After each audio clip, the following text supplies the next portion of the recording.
comenzamos en el verso 1. ¿Y qué dice la palabra en el versículo 1? En cuanto a lo sacrificado a los ídolos, sabemos que todos tenemos conocimiento. El conocimiento envanece, pero el amor edifica. El apóstol Pablo utiliza una frase que está conectada con la idea de que los corintios ya tenían un conocimiento sobre el evangelio, sobre la libertad en Cristo, pero ahora él quiere ocupar esa frase para poder señalar que hay un error al apoyarse en el conocimiento. Y él les dice, miren, el conocimiento produce gente vana. El conocimiento puede ser causa de arrogancia, de orgullo. La gente tiende a llenarse de vanidad cuando saben lo que saben. Y por eso ahí la imagen de ese hombre con cabeza de burro, porque se ha envanecido de tanto que sabe. Pero por otro lado tenemos ahí la imagen que dice, el amor es cuidar el uno del otro, aun si están enojados. Porque el amor edifica, el amor trata de servir, el amor trata de cuidar, de bendecir a otros. El amor trae beneficios a otras personas. Y entonces podemos establecer una diferencia en cuanto al conocimiento y al amor. Y es que cuando hablamos del conocimiento, cualquiera que sea, ya sea espiritual o conocimiento intelectual, secular, sobre una profesión o cualquier cosa, el conocimiento nos trae un beneficio a los que lo poseemos. Si usted posee conocimiento, eso trae un beneficio a su vida. Usted va a poder lucrarse, usted va a poder obtener muchos beneficios de lo que usted sabe. Pero el gran problema con el conocimiento es que nosotros somos tentados a sentirnos orgullosos por lo que sabemos.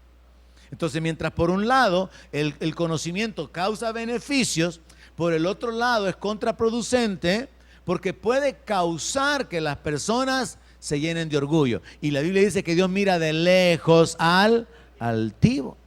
Entonces, existen un montón de hermanos, un montón de creyentes que son orgullosos por lo que saben en el ministerio, por lo que saben en cuanto al llamado de Dios, en cuanto a la palabra, en cuanto a ministrar a otros. Eso les da una razón aparente para llenarse de orgullo. Y entonces Pablo comienza este capítulo diciéndoles, miren, ustedes me han escrito con anterioridad que tienen conocimiento, y todos tenemos conocimiento, pero sepan esto, muchas veces el conocimiento es causa de arrogancia. El conocimiento nos puede envanecer, pero por el otro lado, el amor beneficia a las personas. El amor, enfocándolo de una manera simple, el amor beneficia a las demás personas. El amar a las personas no beneficia al que ama como un primer alcance, sino que el amar a las personas causa un beneficio a los que reciben el servicio, la atención, el cuidado, la dádiva. Por ejemplo, la palabra dice que Dios amó al mundo, que dio a su Hijo. ¿Quiénes son los beneficiados? Nosotros, porque Dios amó al mundo y dio a su Hijo. Entonces, el que ama, aunque es beneficiado, quiero enfocarme en que el beneficio más inmediato es el de las personas que son amadas. Mientras que el conocimiento beneficia al que lo tiene, el amor beneficia a aquellos que rodean o a aquellos que son el objeto del amor. Entonces encontramos que el amor beneficia a otros. El amor ayuda al crecimiento de otras personas y el amor hace que las personas vivan libres de orgullo. Entonces mire, por un lado podemos tener creyentes, y usted ubíquese donde está, creyentes que tienen conocimiento y son orgullosos, o creyentes que caminan en amor y no tienen orgullo. Y el apóstol Pablo está tratando de hacerles ver a los creyentes en Corinto que es una decisión personal el poder caminar en amor o el poder llenarse de conocimiento. Entonces Pablo está haciendo una comparación como la que hace allá en Corintios 13, cuando él señala que el amor es superior al conocimiento. Pablo dice en Corintios 13 que aunque él tuviera lengua, profecía, y él habla acerca de los dones espirituales, y dice que si él no tiene amor, ¿qué pasa? Dice que él no es nada. Y ese capítulo de Corintios 13 lo que hace es poner en alto, en la cima de los valores espirituales, al amor. O sea que el amor es lo más importante. El conocimiento no es lo más importante, es caminar en amor. Entonces hay que entender como creyentes, hermanos, que todo el conocimiento bíblico que nosotros pudiéramos adquirir debe de guiarnos a caminar en amor. Al fin y al cabo, la ley se cumple en amar a Dios y amar al prójimo. Entonces el conocimiento de la ley de Dios se resume en caminar en amor, en bendecir a otros, servir a otros, a ayudar a otros, levantar a otros. ¿Cuántos saben lo que es amar? Recuerdo que antes salía en la prensa gráfica, amor es, y siempre salían dos muñequitos, ¿verdad? ¿Cuántos se acuerdan de eso? Ya están viejos, hermanos, ya están viejos. Entonces salía una serie de expresiones, ¿verdad?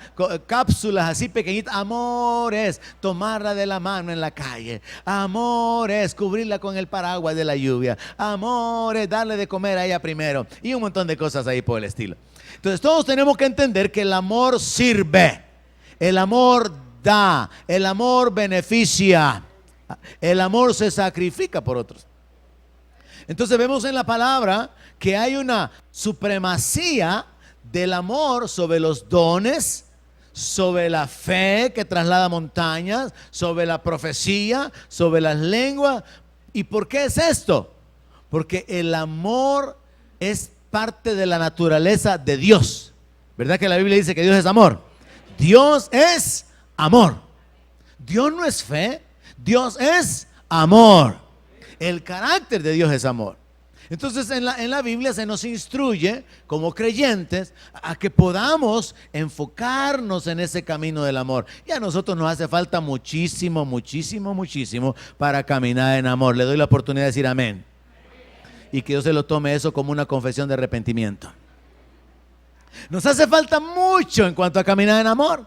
Hacemos una que otra cosita buena por los demás, nos servimos un poquito, somos un poquito amables a veces, pero caminar en amor es otra cosa, hermano. Caminar en amor es poner la vida por los demás. Y no importa que nosotros nos quedemos con la necesidad, hacer que la necesidad de otro sea suplida. Entonces el caminar en amor es bien elevado y es lo más elevado espiritualmente hablando.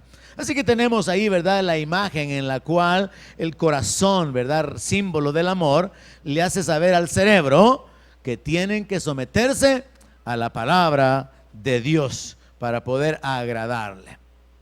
En el verso 2 dice la Escritura que si alguno se imagina que sabe algo, aún no sabe nada como debe de saberlo. Pero si alguno ama a Dios, es conocido por él. Mire, Pablo sigue jugando con este asunto de conocimiento y amor. Y uno de los puntos principales que esta mañana usted tiene que llevarse de esta meditación es que cada uno de nosotros tiene que tomar una decisión en cuanto a caminar en amor o llenarse de conocimiento. Usted puede estar años en una iglesia llenándose de conocimiento bíblico, de escrituras, de doctrina. Usted sabe dónde están los pasajes paralelos, usted sabe cómo entender las figuras literarias en la Biblia, usted comprende y puede enseñar un montón de doctrina bíblica, pero no tiene amor.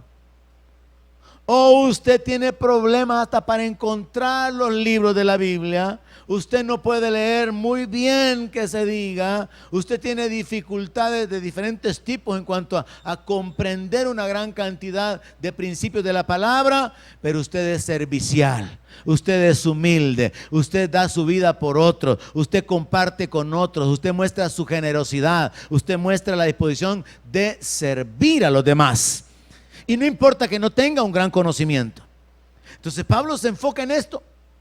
Y hasta este punto de la exposición de la palabra, usted ya tiene que haber tomado un lugar. ¿Dónde está usted? ¿Es usted un creyente lleno de conocimiento? ¿O es usted un creyente lleno de amor, aunque no tiene mucho conocimiento? Aunque lo ideal sería conocer la palabra y en la medida que conocemos la palabra, caminar en amor. Pero tenemos que entender que el apóstol Pablo sigue aquí señalando este asunto del conocimiento y del amor y vea cómo lo separa. Él dice que si alguno se imagina que sabe algo, dice que todavía no lo sabe como debería de saberlo. Pero que si alguien ama a Dios, dice de que esa persona va a ser conocida por Dios. Esto nos lleva a las siguientes conclusiones, hermano. En todas las áreas, el conocimiento puede ser parcial y hasta puede ser equivocado. Lo que usted sabe, lo que yo sé de Biblia, puede ser un conocimiento parcial y hasta puede estar equivocado en varios puntos o en muchos puntos de lo que creo. Así que ahí hay una debilidad en cuanto al conocimiento. Luego también vea esto: el conocimiento que yo tenga no me garantiza el ser reconocido o que la gente se acuerde de mí. Y el conocimiento que yo tengo al fin no me conecta ni me ayuda en mi comunión con Dios. Preste atención a estos aspectos, porque lo que el apóstol Pablo lo que está haciendo es poniendo en relevancia el caminar en amor sobre el caminar lleno de información o de conocimiento. Y veámoslo de esta manera en este punto, antes de explicar lo que sucede con el amor. Yo no sé si usted puede recordar más a los maestros que le enseñaron y le enseñaron, o a los maestros que lo amaron y fueron pacientes con usted. ¿A quién recuerda usted más? ¿Aquel que era cosa seria, tremendo y le enseñó mucho? ¿O aquel o aquella que fue cariñoso, fue cariñosa con usted y tuvo un trato especial? Y quiero llegar a este punto: es más fácil recordar a quien nos ama que aquel que nos enseñó. Ahora, esto nos lleva al entendimiento de la relación con Dios, porque resulta que cuando alguien ama a Dios, cuando una persona pone su confianza en Dios, pone su fe en Dios, Dios lo sabe. Cuando una persona ama a Dios, Dios lo sabe. En lo humano, en lo natural, usted no puede saber si alguien le ama. A veces hay enamorados secretos, ¿verdad? Hay personas que son admiradores secretos. Hay personas que no se sabe que están realmente teniendo un sentimiento o desarrollando un sentimiento personal por alguien, porque no podemos saberlo hasta que lo expresa, hasta que lo muestra con algunas acciones. ¿Está conmigo? ¿No se está durmiendo? No, ok. Entonces, con Dios sucede algo totalmente diferente. Cuando alguien ama a Dios, Dios lo sabe. Usted no necesita convencer a Dios de que usted lo ama. Usted podría cantar, pero de una manera fantástica, fabulosa: te amo más que a mi vida, te amo más que a mi vida. Pero si no es cierto, Dios sabe que eso no es cierto. Y usted, al igual que yo, puede hacer que no entone, no sepa si es la mayor, la menor o qué, por dónde va la nota, pero si usted ama a Dios, Él sabe que usted lo ama. Entonces Pablo les dice, miren, les dice: si alguien cree que sabe algo, todavía no lo sabe como debería. Pero cuando alguien ama a Dios, Dios lo conoce.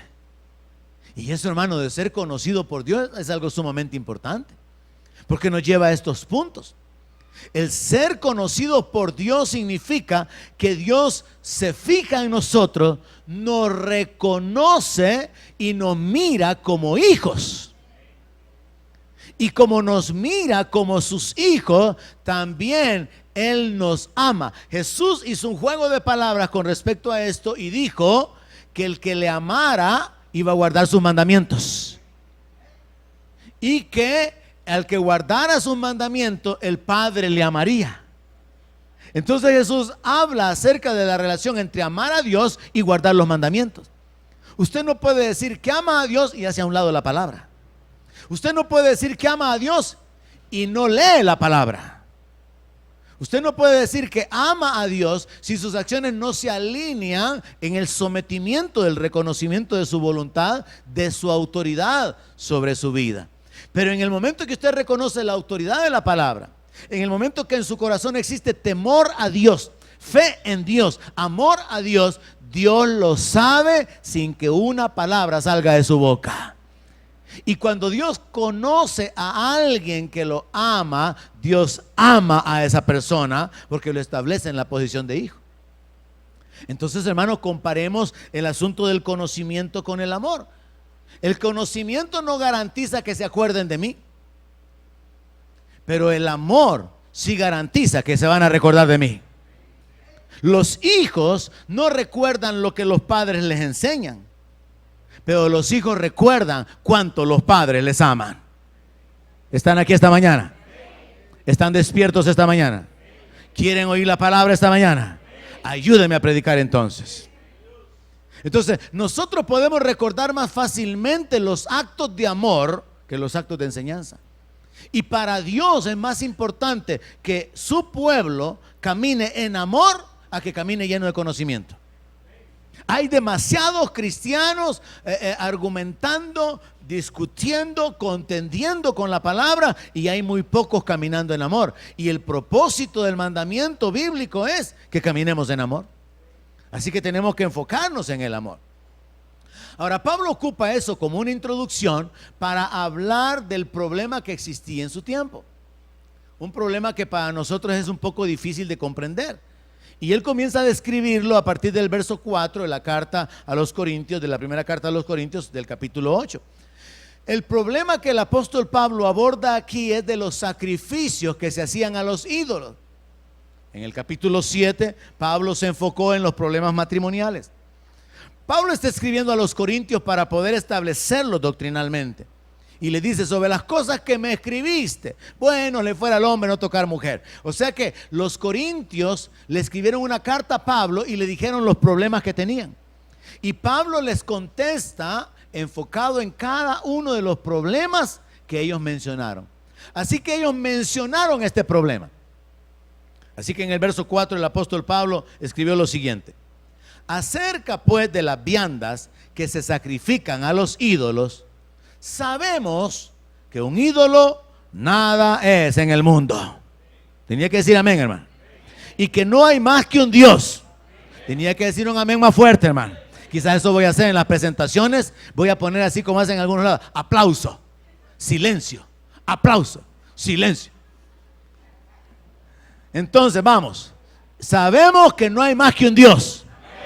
Pues aunque hay algunos que se llamen dioses, sea en el cielo o en la tierra, como hay muchos dioses y muchos señores, para nosotros, sin embargo, solo hay un Dios, el Padre, del cual proceden todas las cosas, y nosotros somos para Él, y un Señor, Jesucristo, por medio del cual son todas las cosas, y nosotros por medio de Él.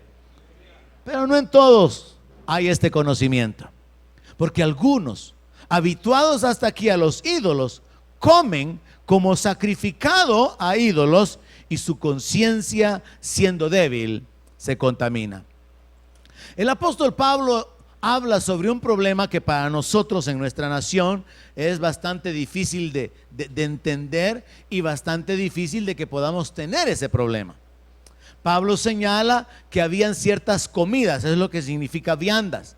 Habían ciertas comidas que se sacrificaban a los ídolos romanos, a los ídolos griegos, y los judíos estaban viviendo en medio de esa cultura greco-romana, y la iglesia está siendo afectada por la sociedad llena de idolatría, por las culturas, las prácticas que ellos tienen. Y entonces Pablo tiene que enviar una instrucción doctrinal sobre cómo manejar este asunto.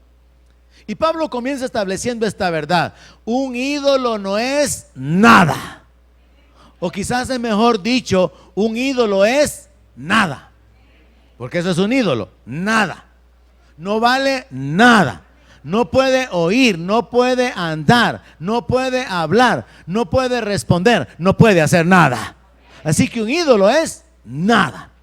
Pablo aborda este enfoque para poder reconocer la grandeza de nuestro Dios, aunque en el mundo existan muchos ídolos, muchas divinidades, muchas deidades, o como en el Antiguo Testamento se le llamaba señores a los Baales. Así que aunque existan muchos dioses y muchos señores, Pablo dice, nosotros sabemos que solo hay un Dios, el que hizo los cielos y la tierra, y de Él viene nuestro socorro. Hay un solo Dios, hay un solo creador. Y de hecho, hermanos, es importante entender que cuando nosotros alabamos a Dios, no hay que decir, no hay otro Dios como tú, porque no hay otro Dios. Hay que decir, no hay otro Dios, solo tú, porque no hay más dioses para compararlo. Entonces Pablo dice que hay muchos dioses, hay muchos señores, aparentemente en el mundo, pero hay un solo Dios verdadero. Y luego se enfoca en Cristo, el Señor. Hay un solo Señor, y por medio de Él son todas las cosas, y nosotros por medio de Él también. Entonces Pablo pone la supremacía de Dios, la unicidad de Dios en alto, el señorío de Cristo, y entonces dice que la gente que vive en su tiempo, en la sociedad donde la iglesia está inmersa, no tiene ese conocimiento.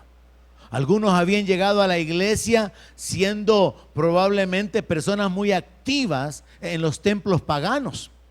Personas que estaban muy involucradas en hacer sacrificios de animales a sus divinidades, a sus deidades. Y en esto, como el diablo es un imitador, resulta que los romanos acostumbraban a hacer sacrificios animales copiando el esquema que Dios le había dado a los judíos. Los judíos sacrificaban animales, sacrificaban ovejas, sacrificaban becerros, sacrificaban palomitas, sacrificaban carneros. Había un montón de sacrificios. Entonces los romanos también presentaban, por ejemplo, toros. Le ponían guirnaldas, les ponían algunos adornos y los presentaban a sus ídolos. Estaban copiando aquello de los sacrificios del Antiguo Testamento con el único propósito de derramar sangre para el perdón de pecados. Pero ellos, en ignorancia y cegados por el enemigo, lo estaban haciendo como una forma de adorar a su divinidad, de adorar a su Dios, a su ídolo. Y es en ese ambiente de mucha confusión religiosa que la iglesia en Corinto se está levantando.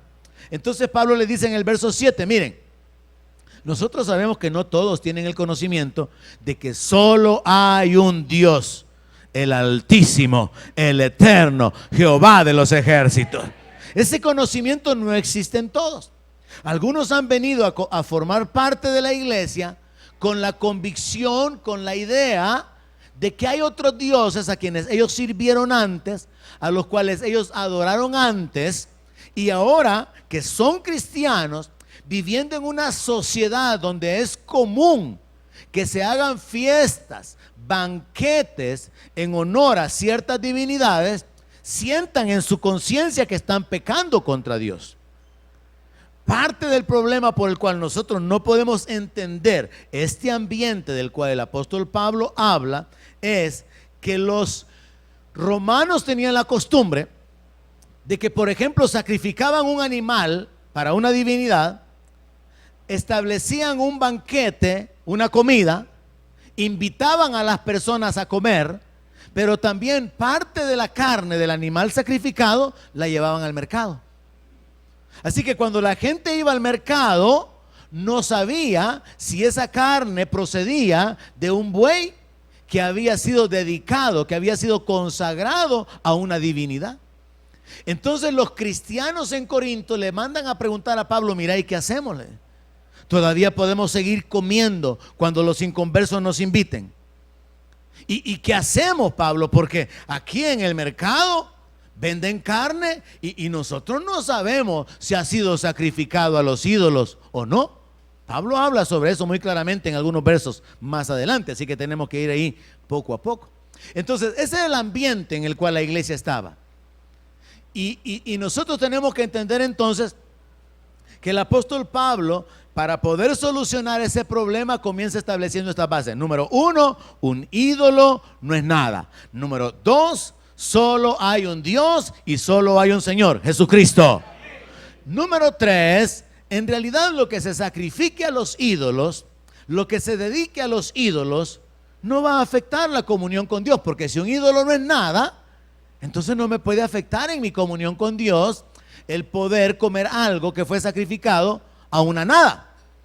Y luego él enfoca de que ese sentido de culpa o de conciencia de pecado que tenían algunos al comer tiene que ser anulado. O sea, tienen que obviar esto.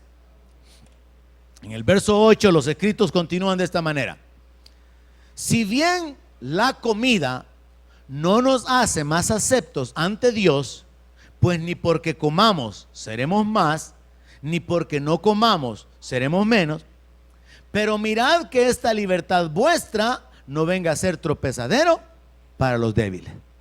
Pablo les está diciendo en respuesta a la carta que le han enviado: bueno, miren, entiendo entonces que ustedes están separados, porque podemos imaginarnos esta escena: un amigo pagano invita a un par de cristianos a una reunión, a un banquete.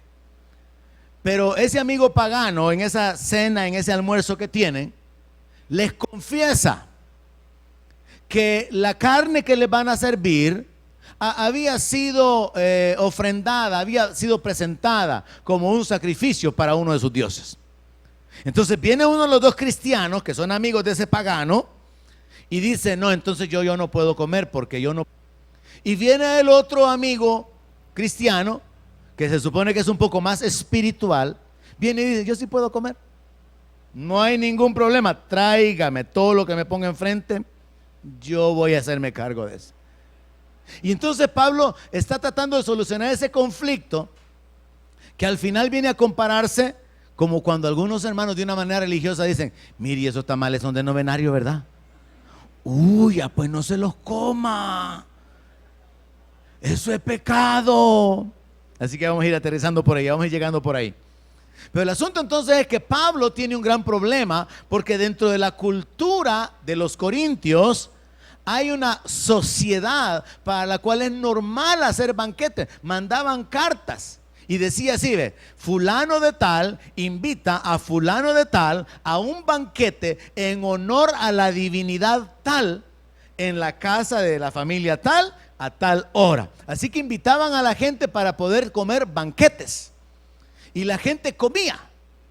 La gente tenía esa oportunidad de poder recibir como un regalo de sus amistades, como un tiempo de comunión con sus amistades, lo que le habían sacrificado a los ídolos. Entonces Pablo está enfocando el problema de que algunos que se creían muy espirituales comían y no les importaba hacer sentir mal al hermano que consideraba que no había que comer. Otros no comían y entonces consideraban que el hermano que estaba comiendo era un pecador. Ahora, aquí hay que entender lo siguiente, hermanos. El siglo I, la predicación del Señor Jesucristo que trae el Evangelio, la predicación de los apóstoles en el siglo I, siglo II, fue un tiempo de grandes dificultades. Y entienda por qué. Simple: los judíos venían de la ley y el Señor estaba inaugurando una etapa de la gracia. Pero entre la ley y la gracia hay un periodo de transición, donde Jesús incluso llega como a confundir a la gente cuando le dice: no crean que he venido a abrogar la ley, he venido para cumplirla. Pero luego más adelante dice que Él dice: quita esto y pon lo otro. Viene Jesús el día en que fue entregado, cuando Él toma la Santa Cena y dice: tomen de esta copa porque esta es la sangre del nuevo pacto. Entonces se anula el antiguo pacto, se establece el nuevo pacto. Así que el primer siglo, hermano, fue un tiempo de grandes dificultades, de grandes conflictos, hasta el punto de que en el libro de Hechos, capítulo 15, se nos muestra que hubo un gran conflicto cuando los gentiles se convertían. Porque recuerde usted que el evangelio viene de los judíos, la salvación viene de los judíos, no viene de Roma, hermano. Digan amén. Gracias. La salvación viene de los judíos. Jesús es un judío y de ahí viene la salvación. Entonces, cuando los judíos comenzaron a esparcir el evangelio hacia los gentiles, se dieron dos corrientes. La de aquellos que predicaban a Cristo como el Mesías, el camino, el único que podía salvar, y la de aquellos que pensaban que había que guardar la ley y creer en Cristo. ¿Ya se ubicó? Entonces se formaron dos grupos. Pablo, por cierto, tiene que escribirle a los Gálatas con respecto a esto, porque los Gálatas era una iglesia que habían recibido a Cristo, habían recibido el bautismo con el Espíritu Santo, sabían sobre los dones, pero algunos judíos cristianos estaban reentrenándoles, reenseñándoles que tenían que volver a la ley. Entonces, en el libro de Hechos, capítulo 15, se da un concilio donde los apóstoles oran y se reúnen para poder solucionar este problema. Bueno, ¿y qué hacemos con los gentiles? ¿Pueden comer carne con la sangre o no? ¿Pueden los gentiles comer de cosas sacrificadas a los ídolos o no? ¿Pueden los gentiles vivir en esa libertad o libertinaje sexual o no? Y prácticamente en ese concilio de Hechos 15 se resume como los principales mandamientos, ordenarles a los gentiles que no es un asunto de circuncidarse, guardar el sábado, seguir matando animales. No, se les establecen solo tres cosas: que se abstengan de ahogado, que no coman lo sacrificado a los ídolos y que se alejen de fornicación. De esa manera se establece como una unidad del mensaje, tanto para los judíos cristianos como para los gentiles cristianos, que todos supieran que esas tres cosas sí tenían que observarlas. Pero por otro lado, el apóstol Pablo habla de la confusión que había, y creo que más adelante se toca en esta carta, cuando él dice que algunos guardan los días y otros no. Así que algunos seguían guardando el sábado, pero otros no guardaban el sábado. Él dice, unos comen, otros no comen. Cada uno esté plenamente convencido en su corazón, dijo Pablo. Porque en ese ambiente de transición entre la ley y la gracia había que conectar lo de los mandamientos con la salvación por medio de la fe. Espero que esté claro ese punto. Entonces, en ese punto de la historia era bien conflictivo, era muy claro el asunto doctrinal, porque otra cosa era con los gentiles, hasta el punto que aún el apóstol Pablo pagó los votos de alguien para que entrara en el templo.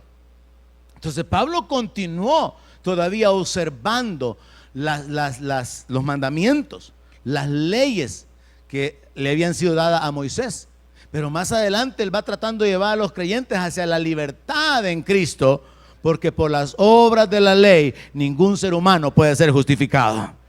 Entonces Pablo viene y establece esta verdad. Mire, si bien el comer no nos hace más espirituales, no nos acerca más a Dios, ni significa que tenemos esa revelación y ese conocimiento, el que no comamos tampoco nos hace pecadores. El que no comamos de lo que los vecinos han sacrificado a los ídolos, el que comamos lo que los vecinos han sacrificado a los ídolos, no nos coloca como pecadores y nos aleja de la comunión con Dios. Entonces hay que entender que como cristianos tenemos la libertad de hacer ciertas cosas, pero no conviene hacerlas. Y Pablo ya escribió eso en esta misma carta: todo es lícito y no todo conviene. Y yo le puse el ejemplo de jugar billar. Y usé el ejemplo de que en Alemania la gente toma cerveza. Todo es lícito, pero no todo conviene. Hay cosas que como creyentes no tenemos que hacer para no hacer tropezar a las personas. Y esto es lo que tiene que dominar nuestra vida. Así que usted no puede vivir con este pensamiento: a mí no me importa lo que la gente piense. No, a usted tiene que importarle lo que la gente piense, porque usted es una carta leída, porque usted ha sido comprado por el Señor. Usted es propiedad de Dios y su cuerpo y su espíritu son de Dios. Así que usted no puede vivir haciendo lo que a usted se le antoja. No podemos vivir con ese pensamiento. Uno no puede andar pensando en agradar a todo el mundo. No, uno tiene que vivir con este pensamiento: lo que yo hago que hace caer a otros es pecado. Puede ser que en sí mismo no es pecado, Pero si eso va a hacer que alguien tropiece, es pecado. Y ahí es donde venimos y nos abstenemos de ciertas cosas que nos colocan en la posición de cuadrados, nos colocan en la posición de un poquito religiosos, porque no hacemos ciertas cosas. Porque decidimos mejor poner una línea que no queremos traspasar. Y ahí entra la modestia, el decoro en el vestirse. Ahí entra lo que hacemos como iglesia, las prácticas, el enfoque de las reuniones, los propósitos. ¿Por qué? Porque lo que hacemos puede hacer tropezar a otros. Yo recuerdo cuando en una ocasión, viendo el canal de enlace, así a la rápida mientras lo pasaba, mi mamá estaba, yo no sé si estaba en su casa o ya estaba en mi casa, pero mientras estaba cambiando los canales y pasé por ahí, y habían un par de hermanos vestidos de charro. Y había otra mujer vestida en pantalonada y con una blusa toda ajustada. Y otras con unas faldas bien largas y con una bandera. Y otro, cada quien vestido a su manera, según el género de música que cantaban. Y como ellos, si usted recordará, a la hora de hacer el evento, todos cantaban lo que a cada quien le gustaba, ¿verdad? Y entonces mi mamá se queda viendo. Y yo vi que le había llamado la atención, ¿verdad? El asunto de estar viendo a la gente cantar. Y como ya había visto que había cantado uno y que después que entró el otro, mira, me dice, pero fíjese la actitud, y esos son cristianos, me dice. El enfoque de la pregunta es, a mí no me parece que esos sean cristianos, porque yo creo que así no deberían de ser los cristianos, así no deberían de bailar los cristianos no deberían de vestirse de esa manera. Los cristianos no deberían de cantar lo que están cantando. Y entonces un gran problema para mí, hermano, tener que sentarme con ella y explicarle todo el Nuevo Testamento, ¿verdad? Hasta Apocalipsis. Se vuelve un gran conflicto, hermano. El punto nada más es esto: lo que nosotros hacemos que hace que otros caigan es pecado. Ahora, volviendo al ambiente, entonces Pablo dice, es que miren, aquellos que fueron invitados a comer y el vecino les dijo que había sido sacrificado a un ídolo la comida, y entonces este comió, eso no lo hace más espiritual. Al contrario, con su libertad puede estar haciendo tropezar a otro. Y aquel que no come, que tiene una conciencia de pecado, no es porque sea menos espiritual, no tiene entendimiento, no tiene revelación y todavía vive con una conciencia de pecado como si Cristo no lo ha perdonado. Entonces Pablo tiene que enfocar un problema que realmente es un gran problema. Para nosotros no lo es, porque como le digo, a lo sumo a lo que llegamos es a los tamales de novenario. A lo sumo a lo que llegamos es que a usted lo invitan a un bautismo, lo invitan a una primera confirma, y usted dice, bueno, ¿le entro a esta comida o no le entro a esta comida? Y algunos ni preguntan nada. Y no tiene para llevar, le dicen a la vecina, ¿verdad? Entonces, nosotros no podemos meternos realmente en este ambiente, pero aquí era un problema serio. Era algo grave. Yo creo que en algunas naciones actualmente sigue siendo un problema. Allá por la India, allá en África, yo creo que hay muchas naciones donde esto seguiría siendo un problema.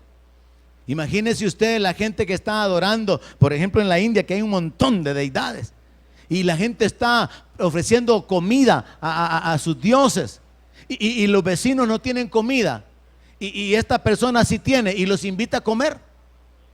Entonces ahí se aplica la palabra. Se incurre en un pecado al comer algo sacrificado a los ídolos, sí o no. Pablo comienza diciendo, un ídolo no es nada, así que no hay problema. Pero luego continúa diciendo, pero si otros te miran y su conciencia se ve afectada, allí ya hay un problema. Y aunque tú tienes libertad, dice el apóstol Pablo, tu libertad no te exime de la responsabilidad de hacer tropezar a otros. Por ejemplo, yo he usado esta figura con relación al cuerpo de las mujeres, hablando en términos naturales. Si para una mujer su cuerpo es normal, es lo más natural del mundo. Entonces para una mujer es normal y no se va a asustar, a avergonzar de su cuerpo, porque es algo que lo mira con total naturalidad. Entonces, ¿qué es lo que sucede cuando los hermanos cristianos van a la playa? Va mi esposa con un grupo de hermanas a un rancho. Hace muchos años pasó esto, de un pastor amigo. Y el cuidador del rancho le dice a ella: mire, hermanita, le dice, qué bueno, le dice, que las hermanitas que vinieron con usted, le dice, son bien ordenadas, le dice. Porque la vez pasada vinieron unas de una iglesia, le dijo, y viera los trajecitos con los que se bañaron, le dijo el viejito. El mundo no espera que las cristianas se vistan indecorosamente, ni para bañarse. Eso significa que usted tiene que tener su falda larga para meterse al mar, hermana. No, ¿verdad? Su falda cristiana para bañarse. No, hermano, ahí es donde tenemos que entender el equilibrio del decoro, de la decencia. Amén, hermanas. Porque aunque no hay pecado en sí mismo, pero si esto sirve para hacer tropezar a otros, allí hay pecado. Y ahí es donde usted tiene que vivir con esta regla. Mire, es lícito, pero no conviene que lo haga. Dios me permite que lo haga, pero no conviene que lo haga. No es pecado, pero no lo voy a hacer porque no quiero que otros tropiecen. Amén. Imagínese usted que yo regresara del próximo viaje a Estados Unidos con el rubio cenizo 58. ¿Qué le parece? Ya le voló la mente, ¿verdad? Imaginación. Entonces, ¿yo por qué no lo hago? Por ustedes no lo hago. ¿Que sería pecado? Claro que no, hermano. No, entiéndame entonces de que en realidad tenemos una libertad en Cristo, pero nuestra libertad termina donde nosotros hacemos tropezar a los demás. Ocupé el ejemplo y estoy plenamente convencido de eso, con la consideración de los que tuvieron problemas con la bebida. Considero plenamente, en base a que en la palabra de Dios dice que los ancianos sean dados a poco vino, que en realidad no es pecado lo que hacen en Alemania, de que junto con el almuerzo una cerveza. Pero no conviene, porque aquí usted me mira con una cerveza y ¿qué va a pasar? Usted va a querer 2, 3, 4, 5. Y no solamente eso, patea el cable y después vamos a tener que ir a enterrarlo. Y a la hora de enterrarlo yo no voy a saber qué decir, si está con el rico o se fue con Lázaro. Me meten problemas a mí, meten problemas a los hermanos y usted se puede meter en problemas. Entonces, como no conviene, agüite coco. Como no conviene, tamarindo.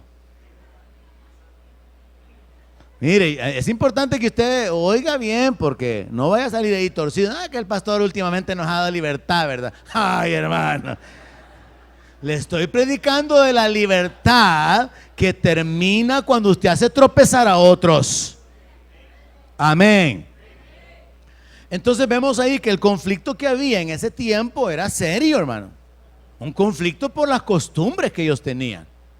Un conflicto grave porque hacían banquetes en honor a las divinidades, la carne la vendían en el mercado y ellos no sabían a qué atenerse. Entonces Pablo quiere hacerlos libres de esa conciencia de pecado.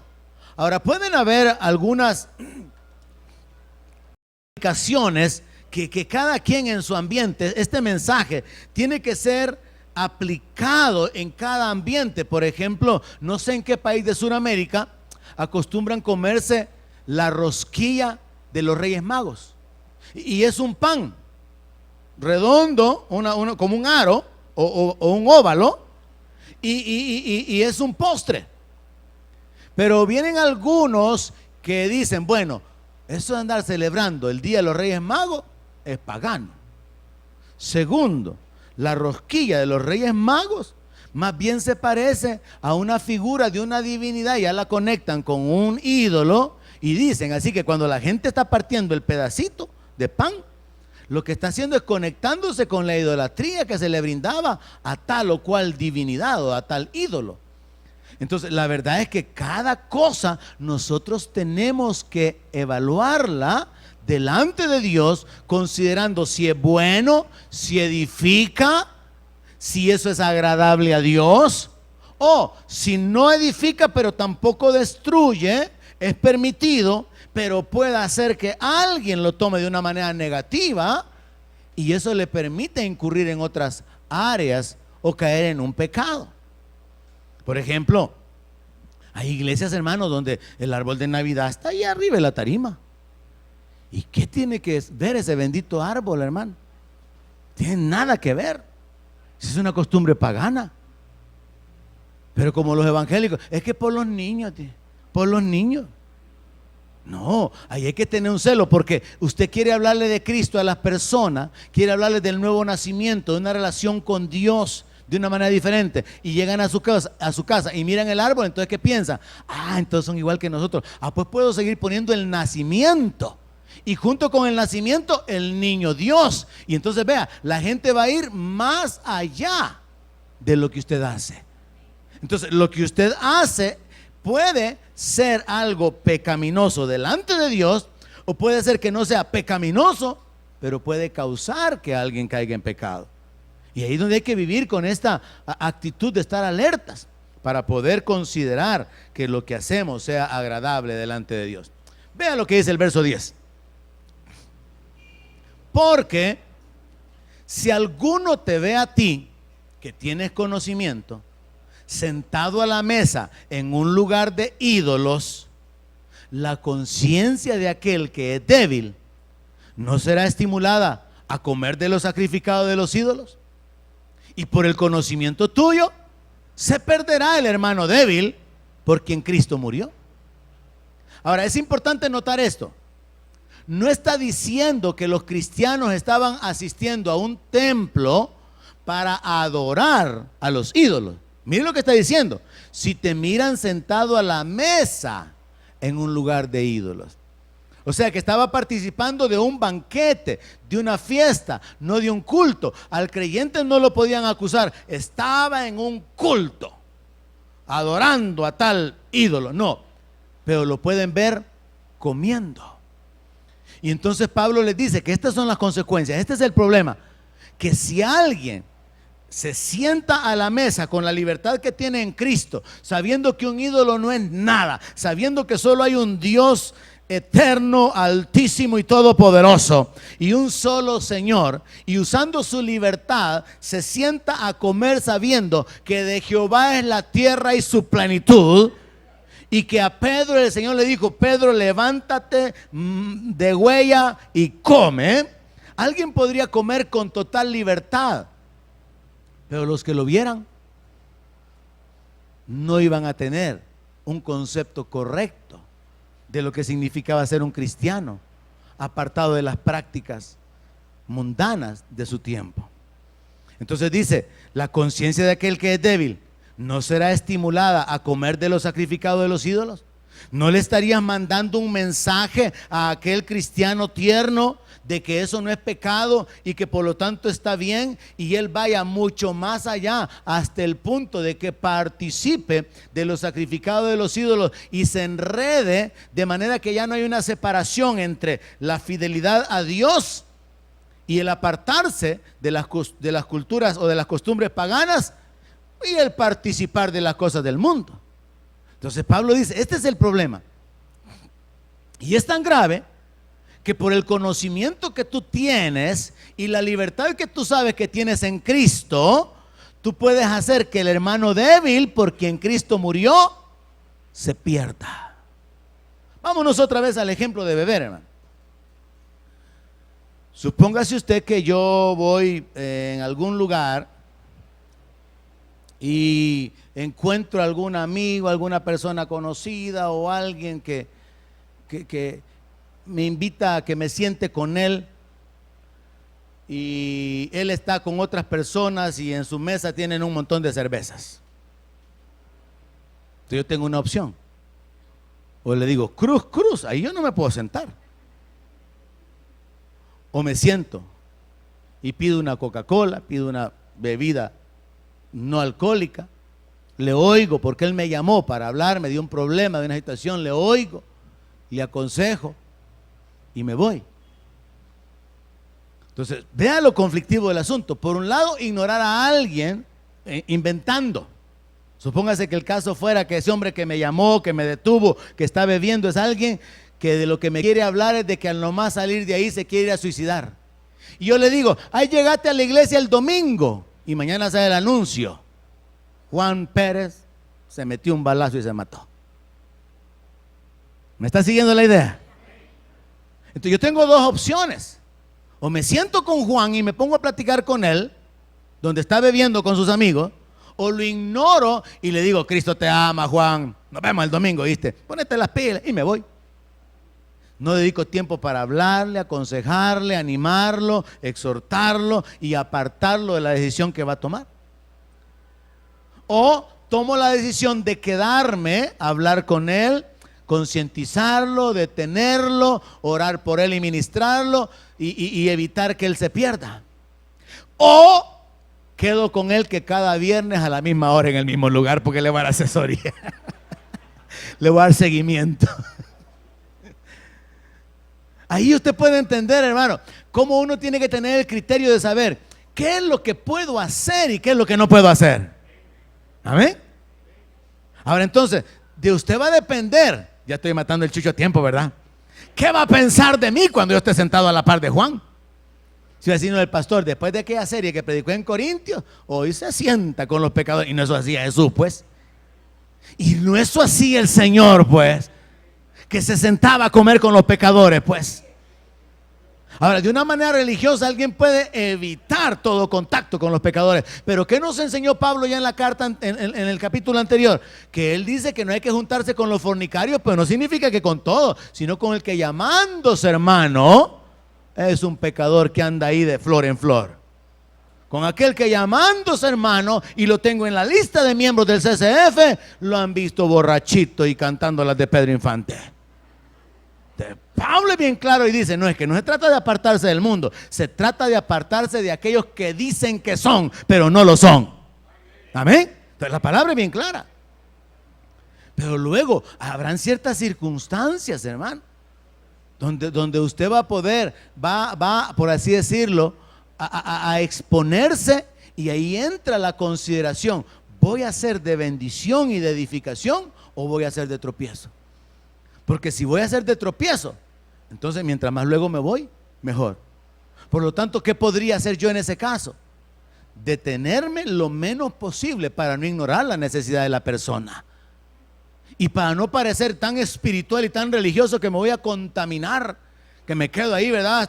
Hasta de lejos y guardando la distancia. No, pero sí con la prudencia del caso para no ser tropiezo a nadie.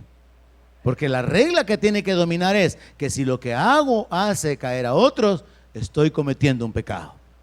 Entonces, en este caso, la gente no se encontraba participando de la adoración a un ídolo, sino que participando de un banquete al que lo habían invitado. Y por eso mencioné yo, ¿verdad? En otras naciones eso todavía es un problema. Por las culturas que ellos tienen, por las religiones, es un problema. Para nosotros aquí no.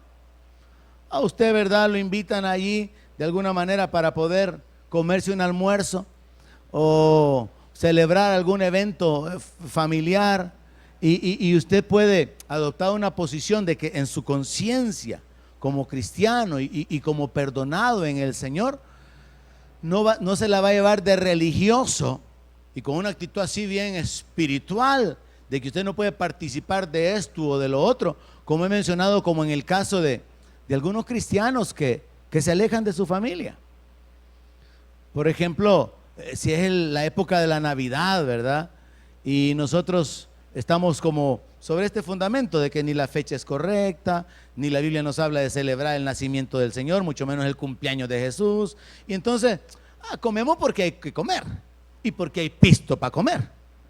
Pero no porque sea una religiosidad, una fiesta que hay que observar. Pero tampoco nos vamos a poner bien cuadrados, ¿verdad? No, porque el pastor dice que esta es la falsa Navidad, no quiero comer nada. Tampoco. De todo lo que le pongan enfrente, entre, le dice el apóstol Pablo más adelante, sin preguntar nada, dice, por motivos de conciencia. Ahí es donde él toca el asunto de que en los mercados se vendía carne que había sido dedicada a los ídolos. Pero eso está hasta en el capítulo 10 más adelante. Así que vamos parte por parte. Así que para nosotros, hermanos, esto todavía no es un gran problema. Pero definitivamente que tiene que ser un problema en otras culturas, en otras naciones, donde se practican diferentes cosas. Así que aquí con nosotros de alguna manera no es muy aplicable. Verso 12. Pablo está enfocándose en la supremacía del amor sobre el conocimiento. Recuerde que así comenzamos en el verso 1 y verso 2. Entonces Pablo termina el capítulo reenfocándose en el caminar en amor. Eso es más importante que tener conocimiento. Amén. Mucho más importante que al final de su vida la gente lo recuerde a usted como una persona amorosa, a que lo recuerden a usted como un buen maestro de Biblia. No, es más importante que lo recuerden como alguien que caminó en amor y no alguien que enseñaba la palabra. Verso 12, Pablo escribió lo siguiente: de esta manera pues, pecando contra los hermanos e hiriendo su débil conciencia, contra Cristo pecáis. Por lo cual, si la comida le es a mi hermano ocasión de caer, no comeré carne jamás, para no hacer o poner tropiezo a mi hermano. Mire qué interesante lo que podríamos considerar, hermano, el resumen del capítulo 8 de Corintios. Porque independientemente de que aquí se habló de los ídolos y los sacrificios a los ídolos, y en nuestra cultura y en nuestro ambiente eso no es muy aplicable, independientemente de eso, la ley del amor establece que yo no voy a hacer lo que tengo derecho de hacer o lo que puedo hacer si eso va a hacer caer a alguien. Eso es lo más importante que tenemos que rescatar. La ley del amor establece que aunque yo pueda, aunque no sea pecado, aunque sea lícito, aunque tenga la libertad y el conocimiento, si eso va a hacer tropezar a alguien, no lo voy a hacer. Y Pablo prácticamente lo pone en un extremo, hermano. Porque imagínense lo que dice: no comeré carne jamás, para no poner tropiezo a mi hermano. O sea que Pablo está diciendo, bien pudiéramos, si un ídolo no es nada, nuestra conciencia no se va a contaminar. El Señor ha limpiado todo. No hay problema con que pudiéramos comer, pero no lo vamos a hacer. No lo voy a hacer si eso va a servir para que alguien caiga de su comunión, para que alguien sea estorbado en su relación con Dios. Entonces, esto, hermano, de la ley del amor, que es prácticamente el resumen de la ley y el enfoque del Nuevo Testamento, debería de ser lo que domine nuestra vida. Porque yo creo que el apóstol Pablo escribió que en Cristo Jesús ni la circuncisión es algo, ni la incircuncisión, sino la fe que obra por el amor. Entonces nosotros somos llamados ¿a qué? A caminar en amor, sirviéndonos unos a otros, hermano, honrándonos unos a otros, bendiciéndonos unos a otros, levantándonos unos a otros, dando unos a otros. Eso es como Dios quiere ver a su pueblo caminando, no como religiosos, no como personas que están siendo dominadas por una serie de prohibiciones y una serie de mandamientos que tienen que ejecutar. No, sino caminando en amor. Y el amor da, el amor sirve, el amor prefiere, el amor levanta, el amor edifica, el amor honra. Entonces es así como Dios nos quiere ver como su pueblo. Y la ley del amor entonces incluye no hacer aquello que va a hacer que alguien caiga. Ahora me llaman la atención dos cosas en las que quiero poner énfasis y concluir. Número uno, es que según el verso 12, pecar contra los hermanos es igual que pecar contra Cristo. Pecando contra los hermanos e hiriendo su débil conciencia, contra Cristo pecáis. Y esto a mí me recuerda el principio de cuando el Señor Jesús dice: vengan benditos de mi Padre, entren, porque tuve hambre, tuve sed, me diste de comer, me diste de beber, estuve enfermo, me visitaste, estuve en la cárcel y me visitaste. Y le preguntarán: ¿y cuándo hicimos eso? ¿Y cuál es la respuesta del Señor? Cuando se lo hacen a uno de los más pequeños, a mí me lo hacen.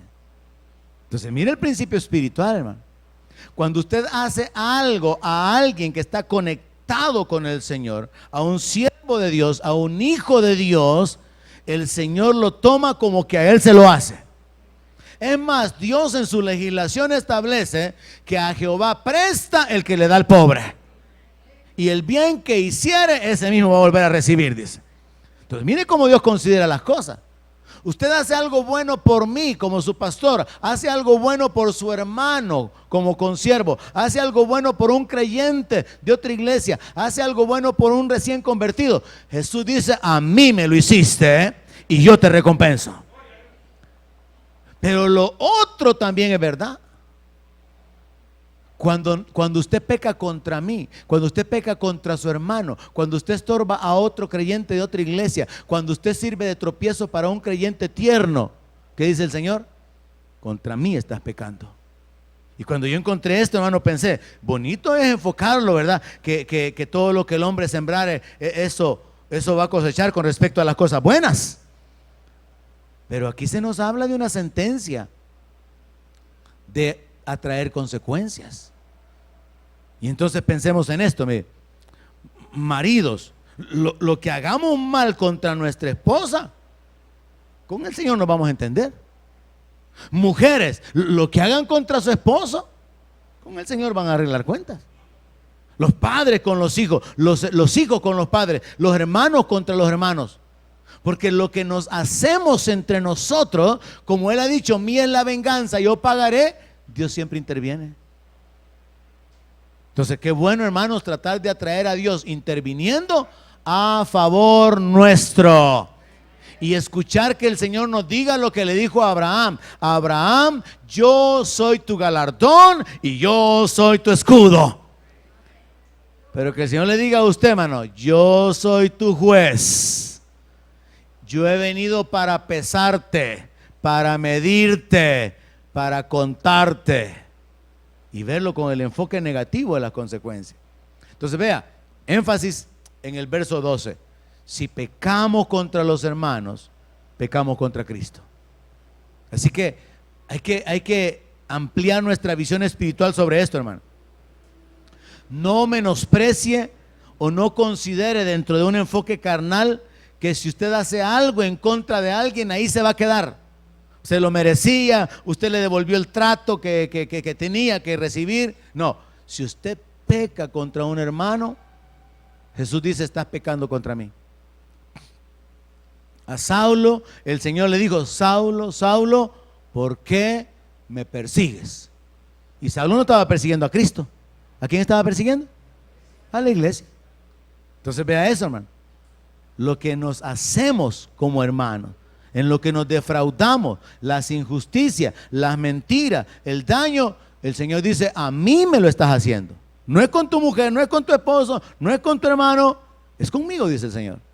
Entonces hay que tener cuidado y sacar una ventaja del conocimiento de que Dios puede traer bendiciones como resultado de nuestras acciones, en lugar de recibir consecuencias. Lo otro que podemos observar, en lo que quiero poner énfasis, en el verso 11, dice que por mi conocimiento se pueden perder los tiernos, los débiles, por los que Cristo murió. Y eso me llama mucho la atención, hermano, porque mire el verso 11: y por el conocimiento tuyo se perderá el hermano débil, por quien Cristo murió. Recuerdo en este momento una hermana que citándome a otra hermana, ella ya no está en la iglesia, y preguntándome por la otra hermana, le digo: no, ella ya hace tiempo se fue de la iglesia. Mire qué tremendo, me dice, porque ella era bien comprometida, ¿verdad? Me decía. Yo recuerdo, me dice, que un día ella me dijo que era el líder de esto, que estaba sirviendo en no sé qué área y que estaba en tal otra cosa, y a mí me humilló, me dijo, y me hizo ver de que ella realmente tomaba las cosas así, de veras con el Señor, y que yo solo estaba perdiendo el tiempo, me dijo. Pero ahora resulta que la hermana que fue humillada todavía sigue perseverando en otra iglesia. Pero la hermana que humilló a esta, ya rato que se ha alejado del Señor. Entonces nosotros, con nuestra arrogancia causada por el conocimiento, por nuestra posición, por nuestras posesiones, por nuestras experiencias espirituales o nuestra experiencia ministerial, podemos acarrear condenación a nuestra vida. Y por eso es mejor aplicar la regla que va a beneficiarnos a nosotros. Dios da gracia al humilde. ¿Quiere la gracia de Dios sobre su vida? Humíllese bajo la poderosa mano de Dios. ¿Y qué significa humillarse? Reconocer su autoridad, someterse a su señorío y hacer uso de la ley para sus propios beneficios. Capítulo 8 de 1 de Corintios nos habla de lo sacrificado a los ídolos, pero de esto lo que podemos rescatar es que aunque tenemos libertad para hacer algunas cosas, no debemos hacerlas si eso va a estorbar a nuestros hermanos. Si nosotros podemos abstenernos de hacer algo a lo que tenemos derecho, porque no hay condenación al hacerlo, pero lo hacemos para que otros no tropiecen, eso es caminar en amor. ¿Somos responsables de servir de tropiezo a los tiernos, o podemos tener el privilegio de servir como personas que van a levantar, que van a bendecir y que van a edificar a otros? Y particularmente recordemos la regla: si pecamos contra alguien de la familia de fe, el Señor dice: a mí me lo hiciste. Así que hagamos el bien y no nos cansemos de hacer el bien, porque a su debido tiempo vamos a cosechar.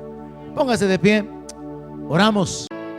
Donde mi palabra sea su alimento, allí tiene